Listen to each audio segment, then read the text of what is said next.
Hello, everybody, and welcome back to the Glory My Night podcast. I'm your host, as always, Kyle Quinn. Joining me today is Nigel Duffy to discuss Manchester United against Aston Villa and also take a look at the current takeover situation in the second part of the podcast. So, United overcame an informed Villa team 1-0 yesterday. Wasn't really much of a swashbuckling attacking display, more of a defensive masterclass.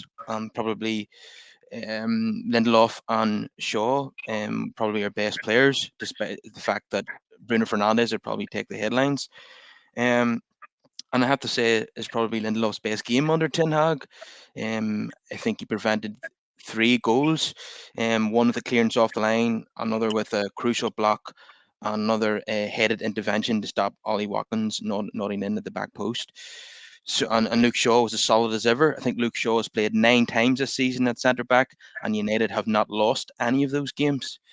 So, Nigel, how impressed were you with Lindelof and Shaw yesterday? I think it was very impressive indeed, Kyle. I thought they were very strong, and Shaw to me is getting better in that position every game I see him. He looks very, very confident on the ball, and Lindelof's an experienced professional. Uh, has said he'll have to review his own position at the end of the season, but he's putting it up to the manager now. I mean, I wouldn't change that, but because of the injury crisis, I would keep that. It's top class, and they obviously enjoy playing with each other. It was very impressive indeed, I thought. Yeah, obviously the issue with playing Shaw at centre back is it leaves us a bit weaker at left back.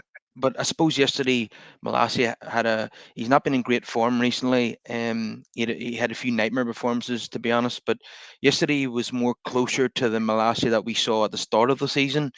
I don't think he was defensively absolutely solid. But it certainly was an improvement on his most recent displays. So but I don't quite trust him enough yet to put him in the starting 11 in the FA Cup final. I'd need to see much more of him doing well before I'm convinced of that. What did you think of Malacia yesterday? Well, he gets closer to a winger, for example, than most of the other fullbacks, including Shaw when he plays at left back. But he doesn't have the discipline, Kyle. He goes through people very quickly without thinking, and he gives free kicks away. I mean, we saw him when we were in attacking vein, and they got the ball, and all he had to do was keep them under pressure down there, and maybe they put it out for a throw. He goes flying through and gives the free kick away. So it's all about the manager having a word with him and getting him to tighten his discipline. He does contribute in that he's a trier and he never stays away from people, but you have to get the balance right, and he hasn't just got there yet, I don't think. Yeah, he's obviously got a lot to learn as a young player. He came from the Eredivisie to Old Trafford at a very, very young age, and he was never going to be absolutely perfect this season. He'll obviously get at least another season to see what he can do, because players that come from a league that's not of the same quality as the Premier League, they need at least a season to bed in. So hopefully he can improve, next season. We can benefit from that. Even if he doesn't work out as a signing, you can easily write it off because he didn't cost big money in today's market. Um, I suppose it's a bit like the Daniel James signing. Even though it didn't work out, it wasn't costly for United. In fact, United made a profit on him.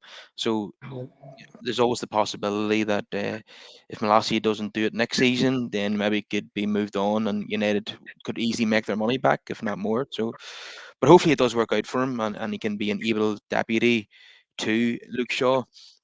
At present, though, if Shaw seems absolutely certain now to play centre back in the cup final if he's fit, because I don't think Martinez, even if he comes back at that point, will be match fit. Mm. At present, though, who would you select at left back in that game? I would say it would have to be Dallo. I was talking to people earlier today, and they couldn't understand Wan-Bissaka being left out. You know, he, as you said recently on pod, he's improved so much, and I think that I saw his interview on Sky Sports. And he mentioned the influence of Ten Hag on him to try to get the balance right between defending, which is first class, and going forward. But he looks very good and confident on the ball now. He looks as if a manager's finally got close to him, talked to him, and he's beginning to blossom into a very, very good fullback. I didn't see that coming, Kyle. To be perfectly honest, I hold my hands up. But it's great for the club because with injuries and suspensions over the last month, we're down to the bare bone, and we really need players stepping up that perhaps hadn't done so in the recent past. Well, I suppose the good news is that Wan-Bissaka got a good rest yesterday, and the team won without him. But obviously, yes, he would be first choice for me, especially in an important game like an FA Cup final. Um, Opposition players have been hugely complimentary towards Wan-Bissaka. James Maddison, Matoma, and Wilfred Zaha have all said they don't enjoy playing against him. Uh, I mean, Matoma said something like it was a complete defeat when he was speaking to the Japanese media about his performance in the FA Cup semi-final. So when you have a fullback who attacking wingers do not want to play against, you know, you do not want to move that guy on. You want to keep him at the club. If Ten Hag wants to sign a more offensive fullback, then that's fine. But if he's going to move somebody on, it should be Dallo. And because Wan-Bissaka is an asset that most clubs don't have these days. Someone who's such a brilliant one-on-one defender, who's a nightmare for wingers. So definitely he's someone that I would consider, keeping on beyond this season. Um, Even though the media reports are saying that long term it's Dallo that the manager wants to keep, that wouldn't make any sense to me. But like I said in previous pod, there's an argument for keeping both of them because Dallo can operate as a left back if Shaw's playing centre back. So it'll be one for the manager to decide in the summer. So just coming back to the game yesterday, Casemiro was hugely improved on recent performances. Recent performances, he looked off it. He looked like he wasn't match fit. He was pulling out of challenges. Maybe that's PTSD from being sent off a couple of times. But yesterday, he was timing challenges perfectly. His passing was very accurate.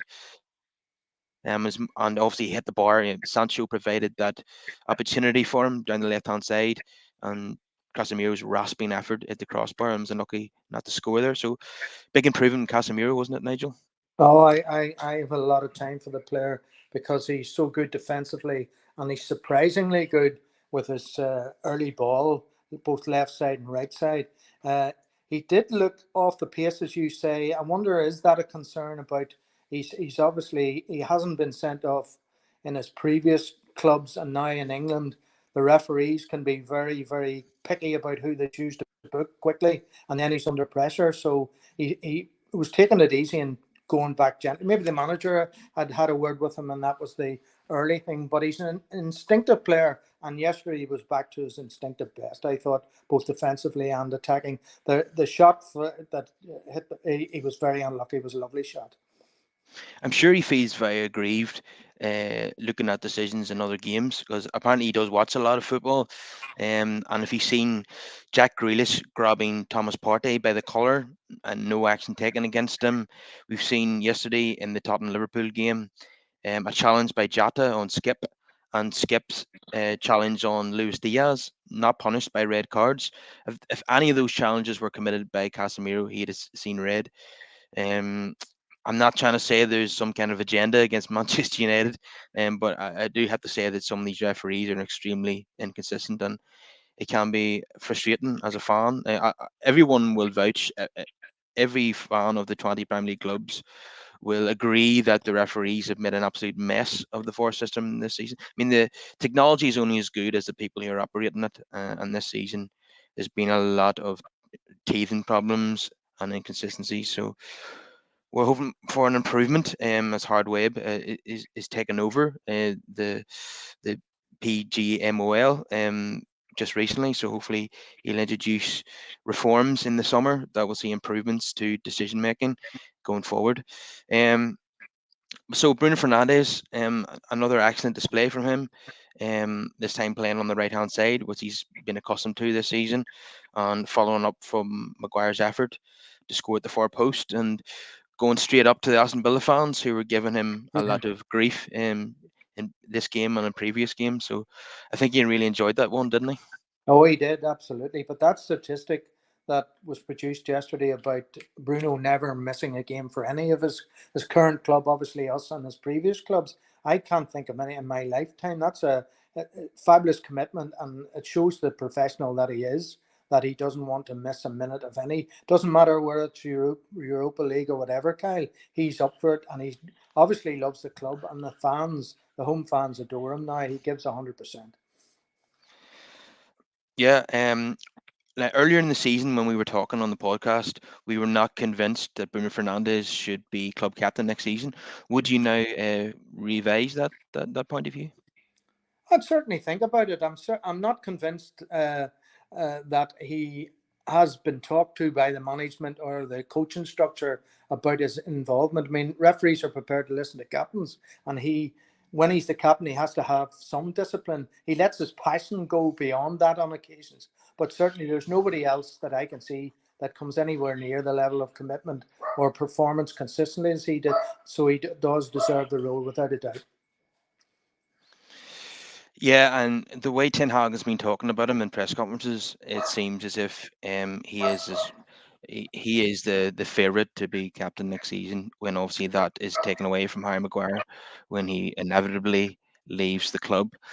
Um, yeah, so he's he can play a variety of positions. He's crucial to the team because we've seen how poor we were in Seville without him. And his commitment and his ability is second to none. As his 11th goal of the season, and he gets so many assists throughout the season, creates so many opportunities, and he's playing really well at the moment. In last season and earlier this season, he's been criticised for some of his performances, but certainly he's on top of his game at the moment. And he will he we I think we're going to keep referencing the cup final in every podcast, I think, because that's the most important game coming up this season. Um, and I think Bruno is going to be vitally important to us if we're going to get a result in that game.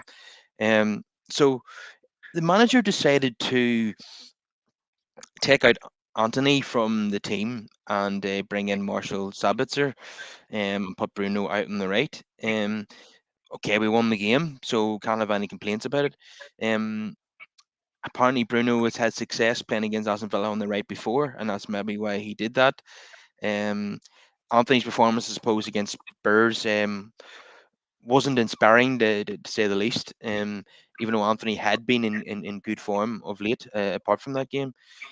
What did you make of the manager's decision then to bring Sabitzer in for Anthony? I thought it was a brave call, and when they won the game, it showed he did it correctly. But he did make reference to various players in previous games not being up to the full standard that he expected, that they weren't. He called the percentage, say that they were only 90% getting into the game.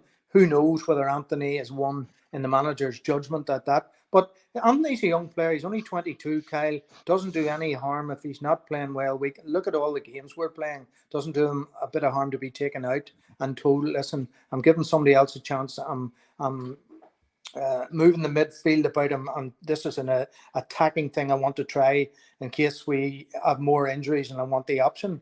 But not do Anthony one bit of harm at all, I think. And we won the game, and that's proof in the pudding of his decision, I think.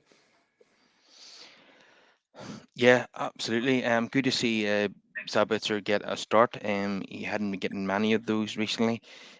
What's your feelings on Sabitzer then? Do you think United will, or Ten Hag, do you think he will pursue maybe another midfielder this summer, or will he keep on Sabitzer permanently? Obviously, he could do both. He could sign another midfielder and keep Sabitzer. What's your feelings on the player? Would you like to see him at Old Trafford next season? Yeah, I like the player, and he's not afraid to shoot. He seems to have a good left foot. Whether he stays now, he's 29, almost 30. Kyle, I don't know. I have a notion that the manager has already ideas in his head about who he's pointing the club in the direction of. So it's very possible that Sabitzer won't be. It's the manager's call. I'm sure he'll talk to the coaching, but he certainly, the player himself, wants to stay and wants a contract at Old Trafford. So we'll watch that one closely. But I'd say it's 50-50 at this stage. Yeah, and I think Thomas Tuchel might have a lot to do with this as well. If he's a fan of the player, he might want to keep him. Um, and Ryan Gravenberch, the Dutch midfielder at Bayern, who hasn't been getting many minutes this season, might come into play because he's worked with Ten Hag before, and Ten Hag likes to sign players that he's worked with. So wouldn't be surprised if Sabitzer goes back to Bayern and then Gravenberch comes to Old Trafford. Anything's possible. Yeah. Um, let's get on to the much maligned Jadon Sancho. Now yesterday, he created that chance for Casemiro, as I said before. He actually had a left-footed cross and went across the 6-yard box, and there was no one there to tap it in.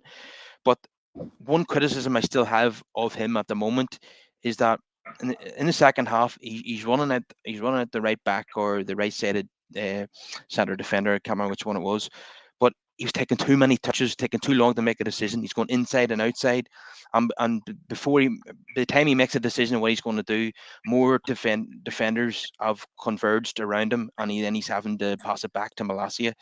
So his decision making just isn't quite as quick as what Rashford's is at the moment, and it can be frustrating. There is slight signs of improvement. Obviously he scored a brilliant goal in the week, but his all-round play is improving slightly, but not quite as rapidly as we'd hope. It's just some fans are willing to give him more time, and other fans are getting a bit exasperated now. What's your feelings on Sancho at the moment? Well, I'm one of the ones that's very frustrated how he slows down our moves. I think it's a confidence issue. Certainly, the player that he was at Dortmund hasn't reflected in his performance at Old Trafford. He's had another season now. He's had illness and other issues, and come back, and we all hoped that it would improve. Now he has his moments. Nobody denies that. But when you sign a player for 73 million, who's supposed to be a potential superstar, who will have a dynamic effect in the Premier League. Hasn't happened for the player. I can't see it happening for the player at Old Trafford. And if someone came in the close season and offered very good money for him, I would be one of those that would prepared to let him go on somewhere else. Yeah, we've heard reports that Ten Hag is losing a bit of patience with Sancho. He's obviously had to play him quite a lot recently because of a lack of options with injuries. Especially with Rashford was out for a few games and Garnacho hasn't been available for a while. So it'll be interesting to see what the manager decides on that in the summer.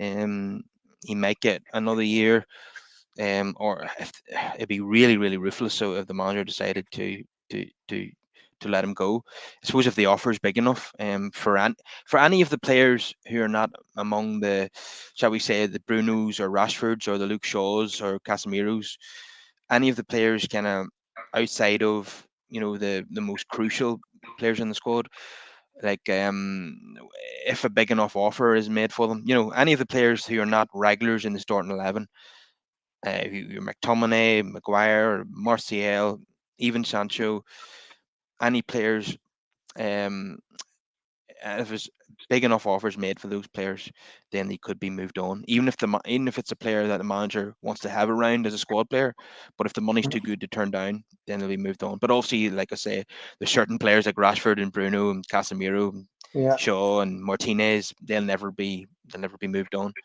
Um, uh, well, unless they're 10 years from now when they're too old or something, but not in the immediate future. Um, so yeah, Rashford had a strange game yesterday because you had to give him praise for his directness and creating chances. Was involved in the goal obviously, but in front of goal yesterday, it was a wee bit disappointing. I think the offside flag saved him on one occasion. But there's another one where he tried to put it through the goalkeeper's legs, and the goalkeeper saved it. Um, yeah, but he's got 29 goals. We can't really complain, and No. he's probably likely to get over the 30 and mark this season, and that'll be the first player since Van Persie to do that, which is now 10 years ago. So yeah, um, probably not Rashford's best game of the season in front of goal, but we're certainly not going to be complaining about him. The thing is, Rashford's probably best on the left. What we really want next season is Rashford on that left hand side, and a newly signed centre forward playing up front, in the number nine position. Because obviously that's been the major issue this season. He's had to fill in at number nine because there's simply no one else. I mean, Martial in some of the recent games is offering absolutely nothing. He's not even running. So the manager had no choice only to take Martial out and play Rashford up top. Would you agree with that? Oh, without a doubt, and it's worked. And his all-round game, Ten Hag said in a press conference the other day that he'd spent a lot of time. He finally got the message that Martial wasn't going to play much, and he talked about Sancho's not going to play much. So I had to deal with the forward issue. So I have worked uh, a lot with Rashford uh, in separate training sessions where he and you can see it, Kyle. We've talked about it where he now shoots, goes past people on the left, crosses with his left foot, and looks much better than previous seasons. And he was playing at the top of his game with all the goals you've talked about. He was bound to have a period where they all weren't going to go in because remember 5, 6, 7 games in a row he scored in a row, never missed. But that at Premier League level, uh, it doesn't happen that everybody scores with every chance, and he does all sorts of things within the game, bringing people into the game. That his all-round game is really superb. He's had a great season. Yeah, and what the great players do is they do this in every season. So next season, I want to see him get 25 to 30 goals on the season after that, and then he can be considered a great player then if he does that, because that's what the likes of Mbappe would do. It's a player that he's often been touted as the poor man's Mbappe. If he wants to be in that league, he needs to be doing it season in and season out. Um, but this season he's had to move around quite a lot. He's played across the front He has, yeah. throughout the season. He needs to have just play on the left next season, and if we recruit, appropriately, then that will happen. He needs to have his own position rather than constantly being moved around to accommodate other people. Um, yeah, so just going to go on to the player ratings now before I move on to the ownership situation. So I'll ask you for your ratings then, Nigel. What about the goalkeeper? Oh, I'd give him a six. I'd give him a Yeah, six. not as busy as No, they really, I don't no, think. And that's testament to the defense. Diogo Dallo. I'd give him a six as well. He's not really any better than that. He's doing what he has to do, but I didn't see any forceful runs that attracted me particularly. Victor Lindelof. I'd give him an eight. What a good game that was. Looked more confident. The blockage that you referred to earlier on in the pod was absolutely. He's reading the game really well at the moment, enjoying, as I said, playing with Shaw. So let's build on that. With quite a few games to go before the cup final, and we still need results to get cemented in the top four. So well played, Victor. You've waited an opportunity, and you're taking your chance. Luke Shaw. Oh, I'd give him 9.5. One of the best games I've seen. He came across totally confident on the ball. His distribution was expert, and he really he reads the game. He won 5, 6 headers in this new role that I didn't see him when he was playing at left back. He really seems to. I think Varane has had a chat with him as he said he would. And if you can't learn from a world class player like Varane, you learn from nobody. But Shaw in his new role has learned very quickly, and it's a real asset for the manager to be able to move him inside to see him play as well as he is doing. I seen a clip online from one of the fans in the stadium, and it's something that we didn't really see on TV. There was an Aston Villa player. He's walking past Luke Shaw, and he kicked him in the leg, and then Luke Shaw shoved him, and the guy nearly fell over. No, I So, didn't see that. so he's what I've noticed about him playing this role is how strong he is. He Yeah. doesn't get muscled off the ball by anyone, and like I referred to there, he doesn't get pushed around by anyone either.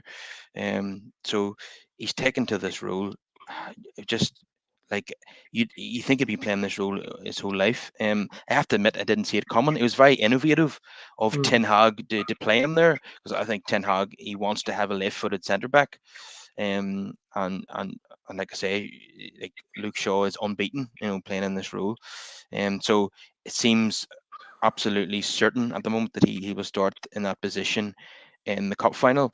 Um, One thing I don't want to see is Maguire playing in any of the remaining games, because Absolutely not.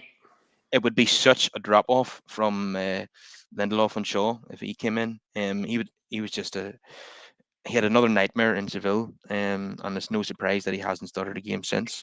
His role now seems to be to come on to play as part of a back five to see out games. Um, Yeah, like he is such a joke figure now that Aston Villa fans were cheering his arrival on the pitch yesterday. It's becoming embarrassing, and for the sake of both club and player, he needs to be moved on in the summer. But it'll be interesting to see who actually makes a bid for him. I wonder will clubs like further down the table, like West Ham as a club that's been linked, maybe a return to Leicester. Um, we'll take whatever clubs are willing to offer. It's going to be nowhere near the 80 million mark, obviously. But if we got something between 20 and 30 for him, then that's a good deal in my opinion. So Terrell Malacia, what would you give him? I'd give him a six as well, same as Dallo. Yeah, Casemiro. I'd give him an eight now. He really was much better than the three previous games since his return. He looked as found his level again and was dictating things. And what a joy it is to see him. He sees passes that some people don't see, and it's very clever the way he delivers it very quickly. He doesn't think about it. Seems to see people move and he finds them. It's a wonderful asset that. And Marshall Sabitzer. Oh, I'd give him a seven. Yeah, I thought he battled well and did what he had to do and was followed obviously following manager's instructions and he did it very well. I thought, yeah. And Christian Eriksen. Oh, another seven. What a tidy footballer that guy is. Left side, right side. He sees uh, people move before the ball even arrives with him. Memories of Paul Scholes in that the way he can knock it long or short. Very, very capable player and great to see him back after his injury problems. Yeah, you see him before he even receives the ball. He's looking over his shoulder to see where Rashford is, so he's already thinking about his next pass before the ball even arrives at his feet. Yeah. He's just one of those players that's a step ahead of everyone else, like Scholes. Um, his first touch is absolutely immense as well. He just kills it like Berbatov, doesn't he? He does. Uh, Lovely to watch. When you consider in recent years the McFred partnership, and now when you look at the quality in there, and even with Sabitzer waiting to get in there, we've stepped up a level, and the manager is letting them play and play forward, attacking, inspirational football, which is what we've been devoid of since Ferguson left, really.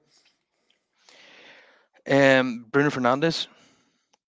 8.5. The captain did a great job, and his relationship with the fans, how hungry he is, and as you have said, the manager absolutely thinks that he's the guy that shows leadership by example week in and week out. Must do it in training as well, but definitely, yeah, 8.5. He deserves it. Yeah, Yeah, the manager has questioned the desire of some of the players without naming them, but he's always praising Bruno and saying that he's an inspiration to the rest of the players because, for example, last week when he was on crutches and yet he still didn't miss a game. He still hasn't missed a game through injury at Manchester United, and the manager was saying that other players should be like him. And obviously, the manager also said recently that some players were only giving 90% against Tottenham. He would never say that about Bruno. yeah. So it's an incredible record he has with not missing any games through injury. Only illness and suspension. So Jadon Sancho. I'd give him a six. He really didn't have a great influence on the game. He has one or two good moves when he's close, one twos. He seems to do that very well. But I expect a lot more from a guy who was supposed to play out on the wing and beat players and create chances. So he's a different player than what I anticipated when he was signed, and it just hasn't worked for me. I'm sure uh, other fans have different opinions, but that's my view. So I'd say a six. Yeah, And Marcus Rashford. I'd give him an eight. Yeah. Um, and the substitutes. Well, you can't really rate Maguire and Martial because they came on in the 86th minute. Um, Anthony came on very late, and so did Fred after 76 minutes. So didn't nah, you couldn't really judge them on that amount of minutes. So what about Ten Hag? What would you give him? I'd give him a seven. It was a very difficult fixture. We all knew how well Villa were playing.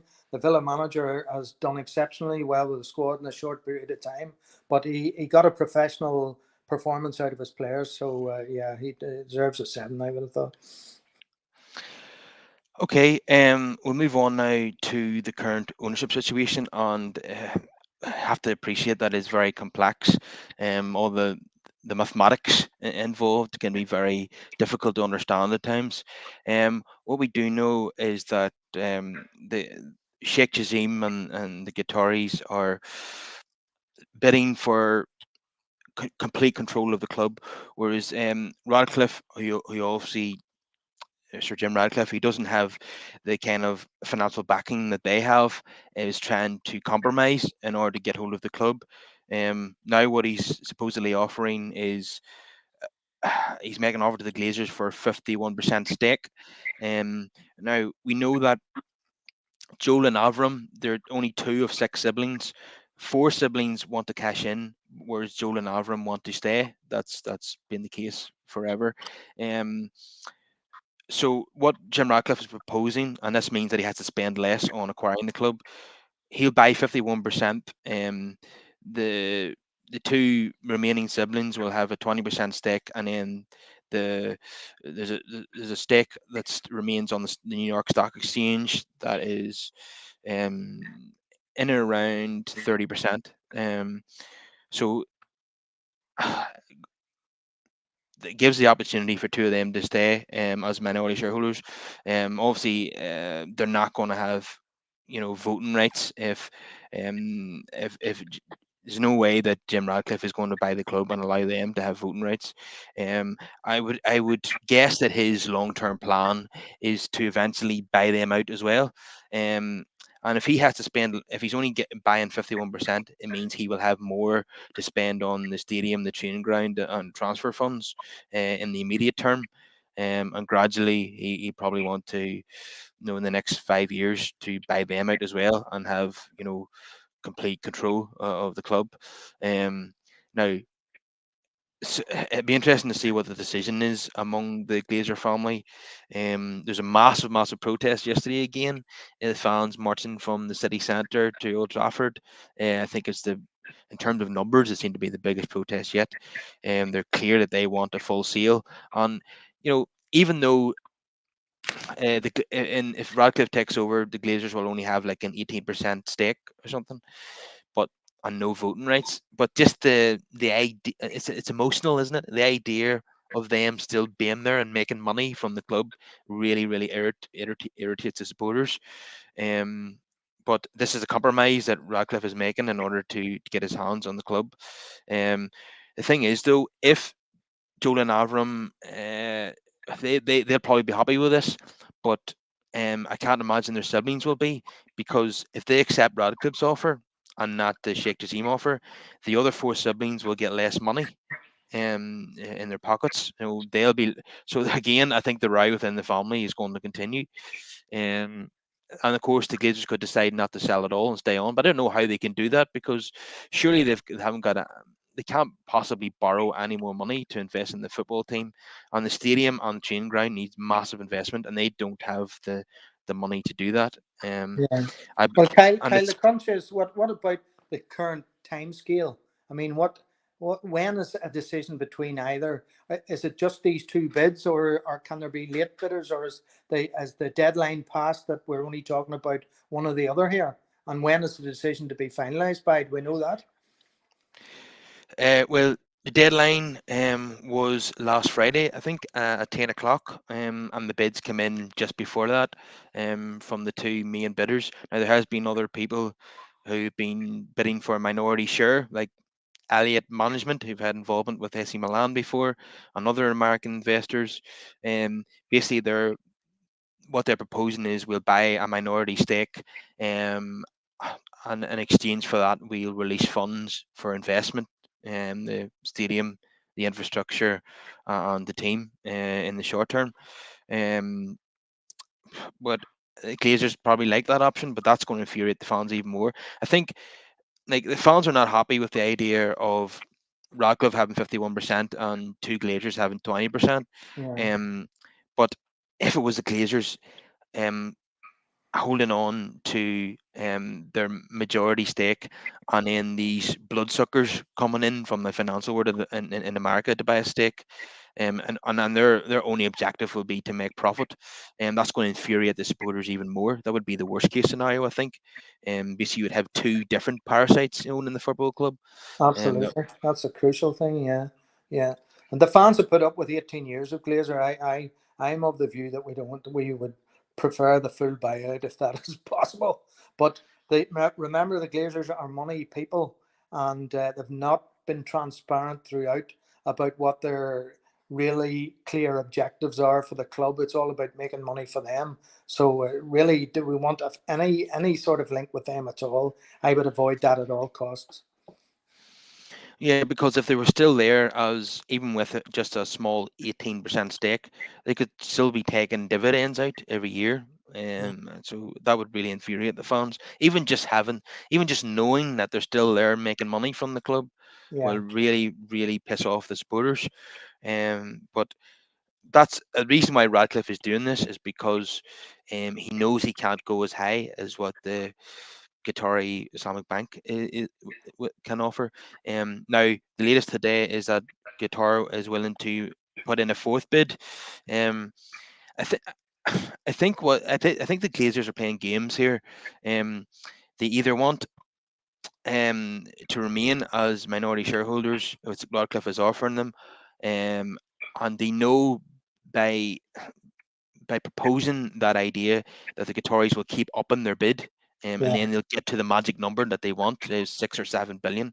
yeah. Um, so it'll all come down to how much Sheikh Jassim really wants to get his hands on the club, because Radcliffe is now offering a really enticing offer for the two Glazer siblings who've been running the club for the last 18 years. So it'll Mhm. be interesting to see what happens. And I think we're due to get a decision one way or the other this week or next week. There's no exact time frame on that. Um, and this is the third round of bidding. Yeah, And it was just, which is apparently unprecedented. And they've been offered the most amount of money for a sports franchise. I yeah. think it was the Denver Broncos went for the most money last year. Hmm. So they're getting an unprecedented level of money on the table is being offered to them, and yet they're still not accepting it. It just shows you how greedy these people are, doesn't it? Oh, it does, yeah. But wouldn't it be ideal with 4 weeks plus to the FA Cup final, and what a final that'll be with the two Manchester teams, if they could get a result on the eve of that, to have a decision so that the manager knows before his final game of the season what's going to happen with the summer in relation to finance for players, etc. Because this could drag on and drag on and drag on, and we've been through it before, and it really disrupts everything, because I've no doubt Ten Hag, being the man he is, that he's already intimated to the board who he would like to sign and what sort of money he would like, and he will have to offload all these players. The last few weeks, some of the performances by what we could say the people who are in the reserves at the club at the moment, who are filling in for better players who are injured or suspended, they haven't turned in, Kyle. They haven't been up to the requirements that we need to make a challenge on City next season and beyond. So all this uncertainty about the buyout needs to be defined and clarified as early as possible. And if it be done on the eve of the cup final, what a boost that would be for the fan base.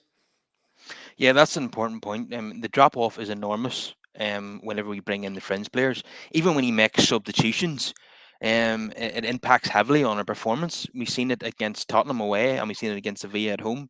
We brings on 3 or 4 players, and then we just go to pieces. We're just not the same team anymore. So I think that also we've been told by journalists close to the club is that not only does Ten Hag want to sign first teamers in key areas, he wants to strengthen the squad as well, which is obviously very important. But the issue is at the moment we don't know who's signing the checks. Yeah. And that's really holding up our transfer plans for the summer. But this is just more mismanagement by the Glazers, and it's just been typical of the last 18 years. They just don't they just don't care about the club. I mean, the fact that they've just let the stadium rot just tells you everything you need to know.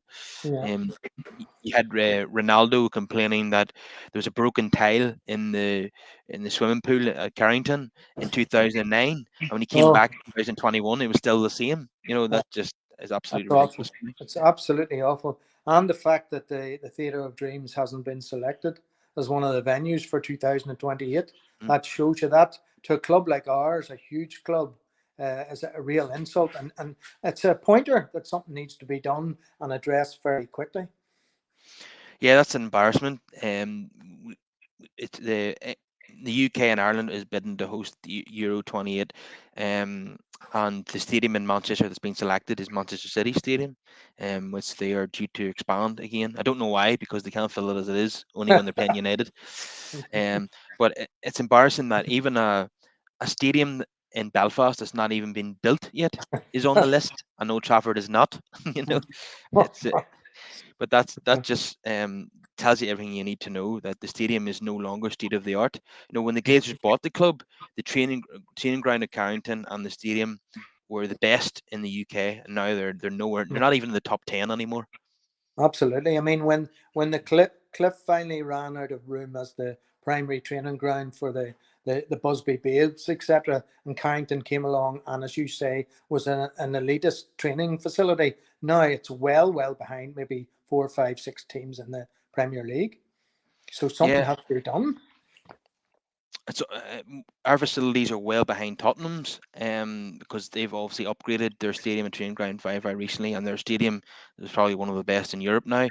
And even Leicester, I understand, have a better training ground than us, but we paid for it, so it's no surprise really.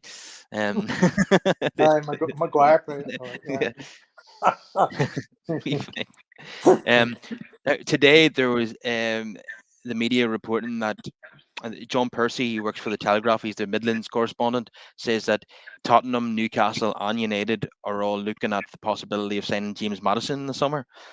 Another injury-prone English player? I don't think so. I don't, and the fact that it's Leicester, I don't want to see our pounds get pulled out again, down again. I do like the player. I think he's really good on his day. But he can be inconsistent, and like I say, he's injury prone. So, and I don't think a number 10 is really a priority at the moment. I think it's more central midfield, up front and obviously at the back. Um, so I wouldn't really go for that one unless it's a really cheap deal. But Yeah, no, um, I think the money they'll be looking at wouldn't be worth it. As you say, we have a lot of, have had a lot of players with injury histories. We don't want any more like that come to the club. We need people ready to start in August and get into the Premier League with a good start for the first month of fixtures. yeah, we need more Brunos. Players who never miss games, through injury. They might be hard to come by, but we need players who have, next to perfect NG records. Madison is certainly not one of those, and I just feel aggrieved over the whole Harry Maguire transfer. I do not want to give Leicester City any more money. To be honest with you, that's No, one of the reasons. we're agreed on that. Mm. Yeah, and he's only 1 year left on his deal, and they're looking somewhere between 45 and 60 million. I don't think so. No No chance. chance. No chance. No. Um, No. there's free transfers out there that are available, and they would be much better. Like, for example, the Martin Skriniar, the Slovakian centre back at Milan, would be he's on a free. He's been linked with PSG, but that's not done yet. So if we could, move on Maguire and bring him in and free transfer, that'd be an amazing piece of business. Hmm. Um, and there's midfielders and strikers out there like Turan and Gladbach. I mean, if you, I think we need to sign two strikers. Obviously, we're going to spend a lot of money probably on a big name striker, but arguably we need two. We need a backup one as well. So someone on a free transfer like the French international Turan, who Yeah. scored in the World Cup semi-final, that would be a really good option as a backup. Obviously, not as the star signing, but as a backup.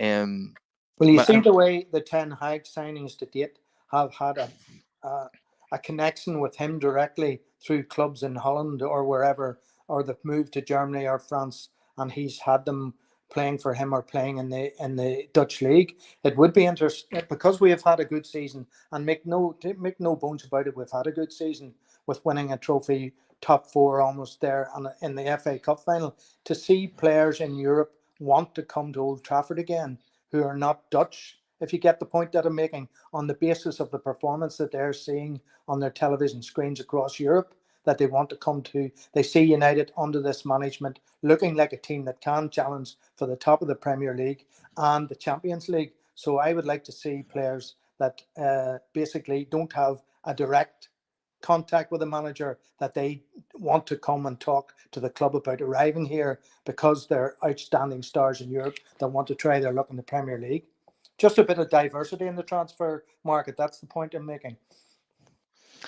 Yeah, we want players to view United as an attractive option. Absolutely. Um, if United are finishing in the top three in the Premier League, um, and we've had a season where we've won one or two trophies, then players are going to look at United as someone who can win the Premier League and compete in the Champions League, because Ten Hag is without doubt one of the best coaches in Europe, and even people who don't know him will want to come and play for him. The better he does at United. Um, but yeah, but he's obviously going to prioritize not just what we did under Woodward was prioritize players with ability. Ten Hag is going to look at more than that. He's going to look at the character of the players before he signs them, and that's obviously very very important. And he seems to like the South Americans because of their commitment and their desire. And that's not a bad idea, because we know how passionate they are about the game and how they always give 100%.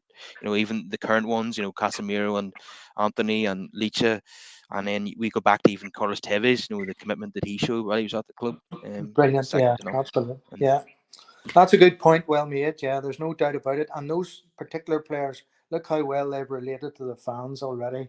In their most of them in their first season at the club, the fans love commitment, but those guys, Lisa and Casemiro, have class and show it at World Cup level and at Champions League level, and that's the type of player that we want already at the club, and maybe with people coming through that have come speak the same language and have the same ambition to win, because those two guys are two winners, and that's a point well made. Yeah.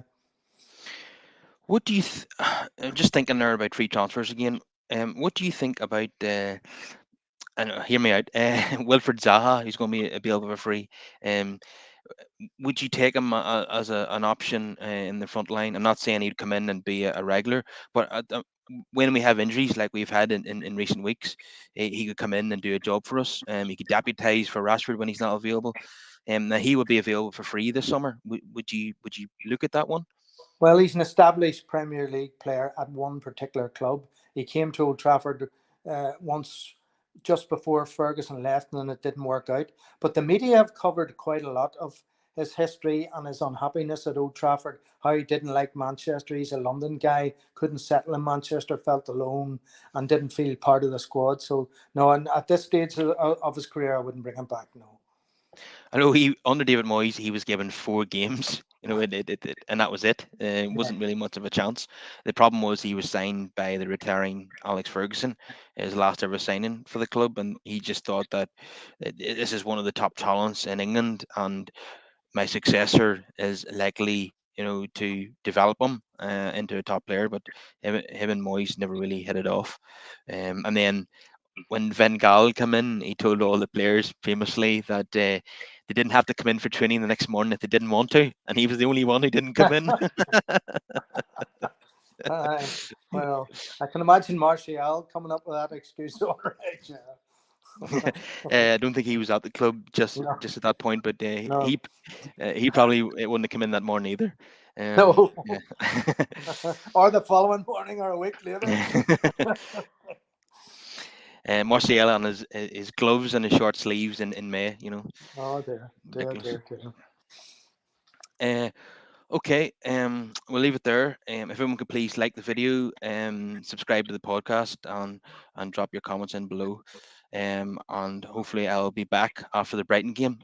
That's going to be a really tough game, isn't it? Away from home against them, isn't it? They'll be With gunning a for revenge. quality team, just scored six at the weekend. Have very classy players all over the place. Good scouting system at that club. Yeah, it'll be a very, very tough game. But we would like revenge, having lost them earlier in the season, of course. And 4-0 last season. Yeah, So hopefully, yeah, anything other than a defeat is probably a good result in that game. yeah. We need about 3 wins now, I think, to guarantee our spot in the top four. And a win here would be brilliant. If we can get at least 4 points from these two away games against West Ham and Brighton, that would be decent, and that will solidify our position in the top four. So hopefully we can get it done. Okay, Nigel. Until next time, I'll see you later. Okay, thanks, Kyle. See you.